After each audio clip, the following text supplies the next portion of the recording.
Hi everyone, welcome to a new video. This one is a bit different, a bit improvised. And what I'm going to do is to show my collection of abstract games books. This is not like a real review. I haven't actually read them all. I'm a simple hoarder. I buy them. I love to have them, but I haven't read them all actually. I don't want the videos to be super long, so I'll try to go through them quickly. Just one or two ideas about each of them. And if you can recommend me more books, that would be great. And we are close to Christmas, so I hope that this might be some good gifts idea for your nerd friends. And I'm not paid a single pound or euro or dollar or whatever currency to promote any of these books, so it's just my personal taste preference. So we can divide the books in two categories. One is more generalist books about games in general, or about game design or the educational side. And then they have books that are actually monographies that are specific for certain games. So let's start. The first one is The Psychology of Chess by Fernand Gobet, who is an international master, a psychologist, a professor of decision-making expertise at University of Liverpool, UK. I really like this book because it's basically a collection of psychology studies. It's almost an academic book, but explained very simply, very well. Every chapter deals with a different aspect of chess, but it can easily be applied to many other games. For example, the relation between intuition and calculation, between talent and practice, and the representation of women in chess, all these sort of things. And yeah, it's very good. Okay, next one. So the next one is 7 Games by Oliver Roeder. Sorry, I forgot the name. This came out very recently, I think like a few months ago, 2022 anyway. It's really good as well. I read it in a few days. As the name says, the title says, it's called 7 Games, and there are 7 chapters. Each one deals with a different game: checkers, chess, Go, backgammon, Scrabble, bridge, poker. Did I miss something? I think it's fine. Of course, they are not all abstract, but it's very interesting anyway. In particular, it deals with the relation of these games with artificial intelligence. So the way how checkers was solved, and the rise of Deep Blue and AlphaGo for chess, or the different approach that poker has taken recently, so less psychology and a bit more technical, I'd say. I found out here actually that one of the best Scrabble players in France, for the French version, actually doesn't speak any French. So memory is really, really important in Scrabble. I'm not a good player, but it's actually not much about language, but more about memorization. Anyway, it's really, really cool.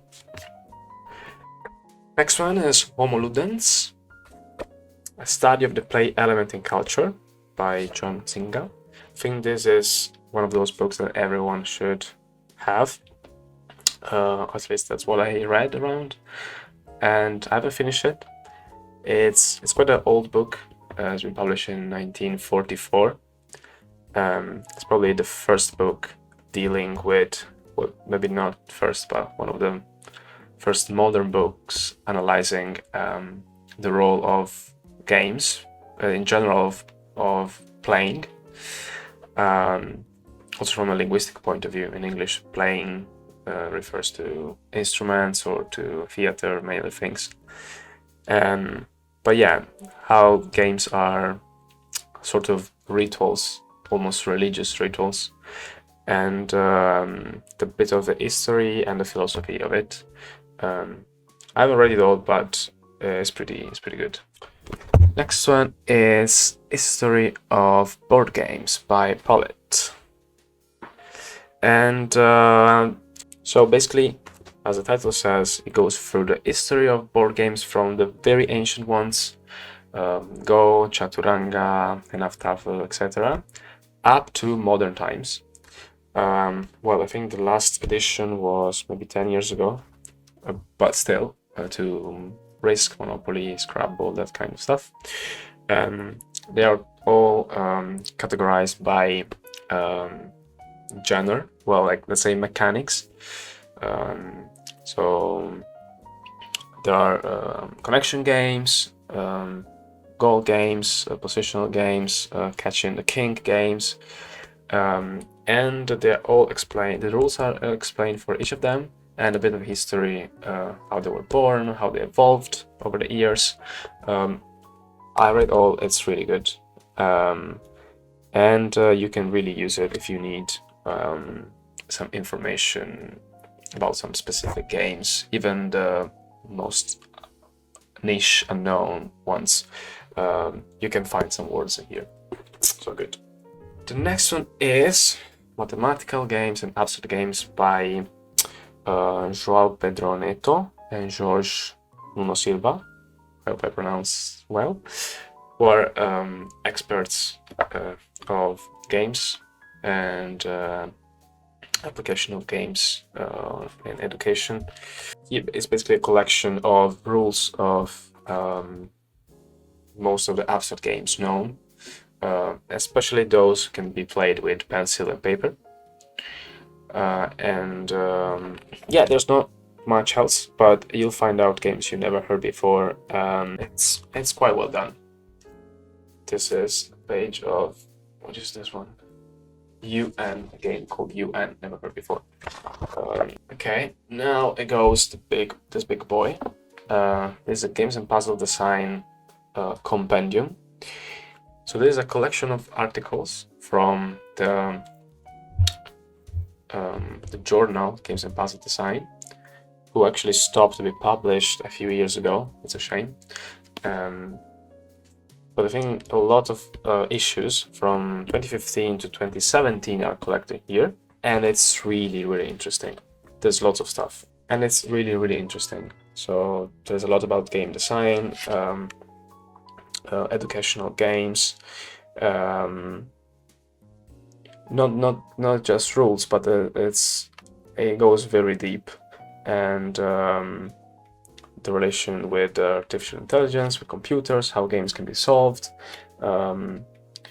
Mostly mathematical games, not necessarily abstract, but you can find a bit of everything.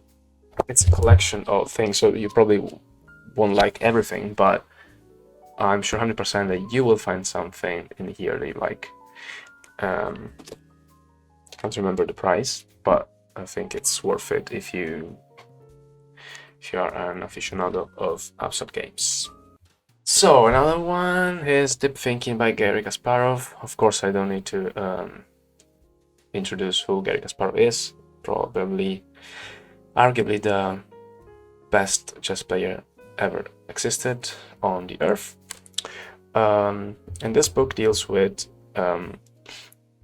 basically his career playing against engines, against computers, in particular the Deep Blue match, the infamous Deep Blue match, and yeah, it's really interesting. I think I'll make another video separately because there are so many ideas here to talk about, where talent comes from, what's the best way to, like, what kind of strategy he needed to use to beat machines, at least until they became too strong. How artificial intelligence is today an ally and not a threat, or at least how some people will see it as a threat. But the way I think he invented a way to play machine plus human, so not human versus machine, but playing together. Yeah, loads of food for thought. The next one is The Moves That Matter by Jonathan Rosen. This is sort of autobiography. He's a chess grandmaster, Scottish. He's also a PhD in philosophy. I think you can see that there's a lot of philosophy in this book. I haven't finished it actually, but I love the author, and I bought this book because I had another book from him, The 7 Deadly Sins of Chess, and that's quite technical. It's actually about how to improve your chess skills, while this one is just a story of basically his life and how chess really helped him and helped me to see things from another perspective. And the last one of the generalist books is How Life Imitates Chess. This is a Spanish version because I wanted to practice my Spanish, although reading is a bit slower. And I think this is more famous than the other book that I show you, Deep Thinking, and it came before that one. And it's basically a collection of ideas of chess and how they can be applied in real life, how chess is useful to solve real world problems. I think it's quite interesting, especially because it's written by Kasparov. Of course, this is not like a scientific study, but it's his point of view, and he has been teaching this, like how apply chess to life, for many years after he retired from chess. So I would be inclined to believe what he says. And yeah, lots of food for thoughts again. Okay, now we go to the actual monographies. So book specific for a game. Here we have an introduction to NF-Tafel, which of course I'm mispronouncing, but if there's anyone Swedish, Norwegian, can tell me how to pronounce this. So this is the most ancient Scandinavian board game ever found in the 7th century, I think. The book is really slim, but there's a bit of history about the game, how it was born, how it evolved, how it developed, how actually was basically replaced by chess at some point during the 12th century. I found it very interesting, actually. One of the reasons was that the fact that chess has different pieces, while NF-Tafel has basically just one kind of piece, it made it more attractive for craftsmen who can show off their ability to create these little figures. Interesting. And also there are all different variations of NF-Tafel. Is more a system of a game rather than a single game, and it's probably the most ancient popular asymmetric game. If you don't know how to play, probably you see here the image. So the two players have opposite objectives. So the one in the middle has a king who needs to escape to the corners, while the red player needs to block the king. But it's not very common to have, I think, asymmetric games as traditional ones.